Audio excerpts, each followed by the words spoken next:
Olá, povo de Deus, a graça e a paz do nosso Senhor Jesus a todos.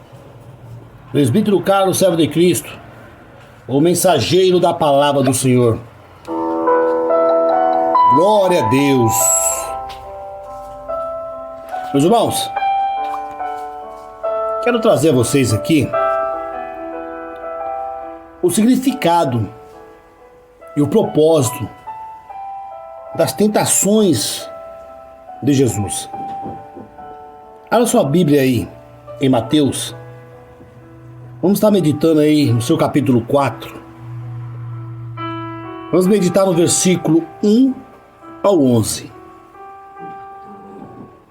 A palavra de Deus nos diz assim: Então foi conduzido Jesus pelo Espírito ao deserto, para ser tentado pelo diabo.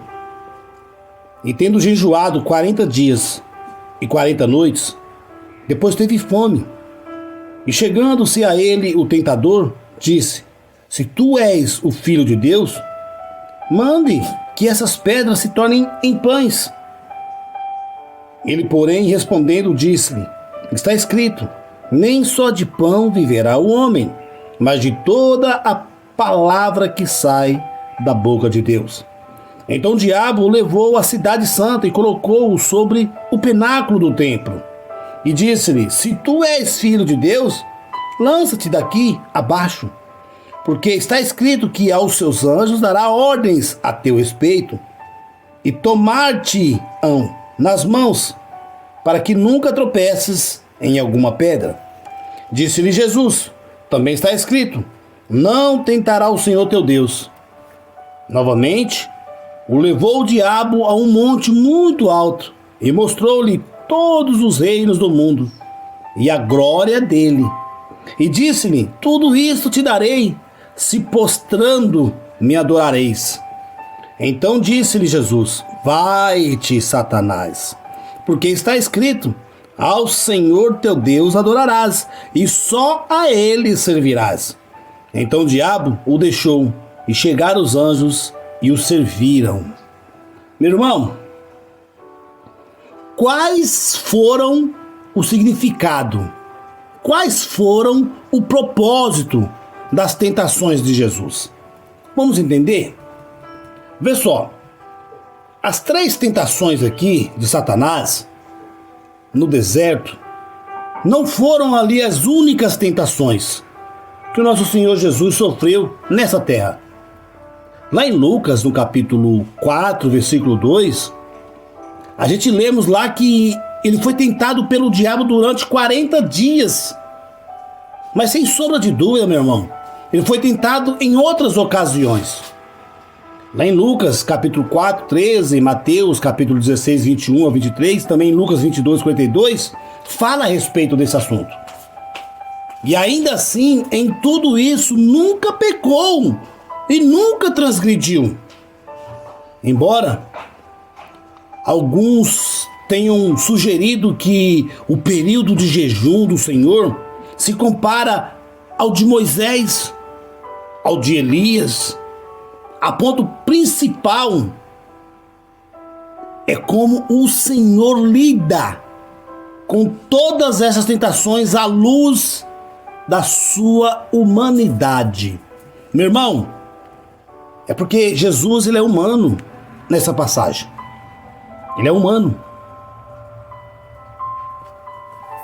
É feito como nós. Todos os aspectos. Jesus aqui é humano. Ele foi feito como nós em todos os aspectos. Todos os aspectos que pode fazer 3 coisas vitais.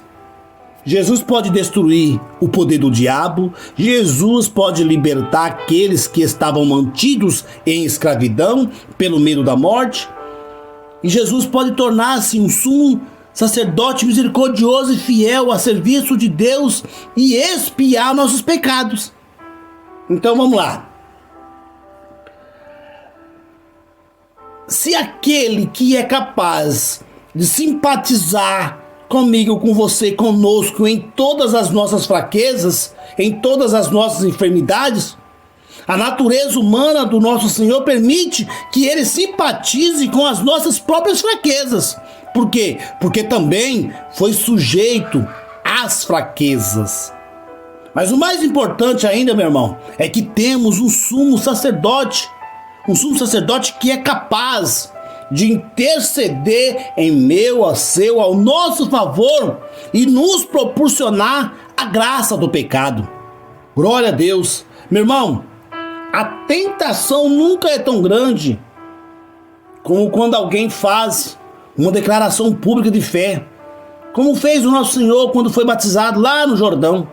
No entanto, também notamos aqui, meu irmão, que durante este período de teste exaustivo, nosso Senhor Jesus também foi ministrado por anjos.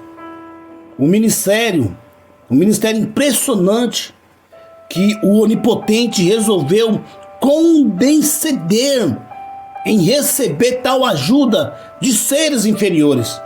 Aqui está, meu irmão, uma bela descrição do ministério do qual o seu povo também se beneficia. Durante tempos de testes e provações, também somos ajudados por anjos, que são espíritos ministradores enviados àqueles que herdarão a salvação. Meus irmãos, as tentações de Jesus seguem 3 padrões comuns e todos 3 padrões comuns a todos os homens. A primeira tentação, ela diz respeito à concupiscência da carne. Lá em Mateus 4:3-4, nosso Senhor está com fome e o diabo o tenta para transformar pedra em pães. Mas ele responde, sabe como? Com as escrituras. Meu irmão, citando as escrituras sagradas. É nas escrituras que temos resposta. É na escritura que temos proteção. A segunda tentação diz respeito ao orgulho da vida. Lá em Mateus 4:5-7. É aqui. E aqui, meu irmão, o diabo usa o versículo da escritura. Olha como ele é usado.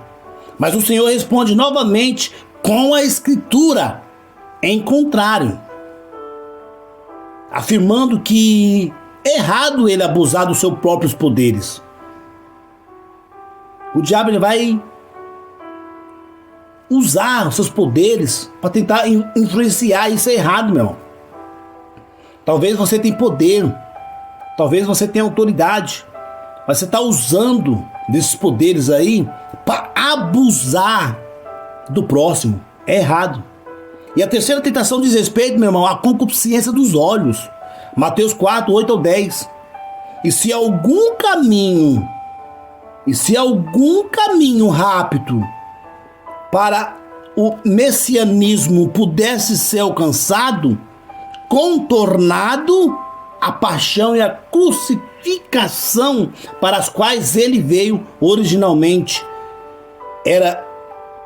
esse era o caminho. Ou seja, o diabo ele já tinha controle sobre esse reino, sobre o mundo. Já tinha. Mas agora ele estava pronto, meu irmão, para dar tudo a Cristo em troca da sua lealdade. Ele achava que Jesus ia ser leal a ele, né? Mas o mero pensamento, meu irmão, quase faz ali com que a natureza divina do Senhor estremeça ali diante de tal conceito. E ele responde bruscamente com a palavra: o Senhor teu Deus temerás, o Senhor teu Deus, somente o Senhor teu Deus temerás, e ele servirás, somente a ele servirás, e pelo seu nome jurarás.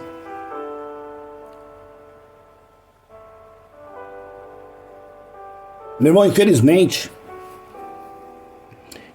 caímos em muitas tentações. Por quê, irmão Carlos? Porque a nossa carne, ela é naturalmente fraca. Mas temos um Deus que não nos deixa ser tentado além do que podemos suportar. Ele fornecerá uma saída, meu irmão. Podemos, portanto, ser vitoriosos e então agradeceremos ao Senhor pela libertação, pela libertação da tentação. A experiência de Jesus no deserto ajuda-nos a ver essas tentações comuns que nos impedem de servir a Deus eficazmente. Além disso, aprendemos com a resposta de Jesus às tentações exatamente como devemos responder, com as Escrituras. As forças do mal chegam até nós, meu irmão, com uma infinidade de tentações, mas todas têm as mesmas três coisas, em que a sua essência, a concupiscência dos olhos, a concupiscência da carne e a soberba da vida. Então, meu irmão, só podemos reconhecer, só podemos combater essas tentações saturando os nossos corações, saturando nossas mentes com essa verdade, a palavra de Deus. A armadura de um soldado cristão na batalha espiritual da vida inclui apenas uma arma ofensiva: a espada do Espírito, que é a palavra de Deus. Meu irmão, conhecer a Bíblia intimamente vai te colocar a espada em suas mãos e vai te permitir ser vitoriosos sobre todas as tentações. Amém? Meu irmão, essas são os significados e o propósito da tentação de Jesus. Amém? Que Deus abençoe a todos. Que essa mensagem venha te fortalecer, que essa mensagem venha te revestir, que essa mensagem venha te dar mais ânimo, força para seguir adiante. Amém? Que Deus abençoe a todos. Compartilhe aí. Me segue nas redes sociais. Presbítero Carlos, servo de Cristo, mensageiro da palavra do Senhor.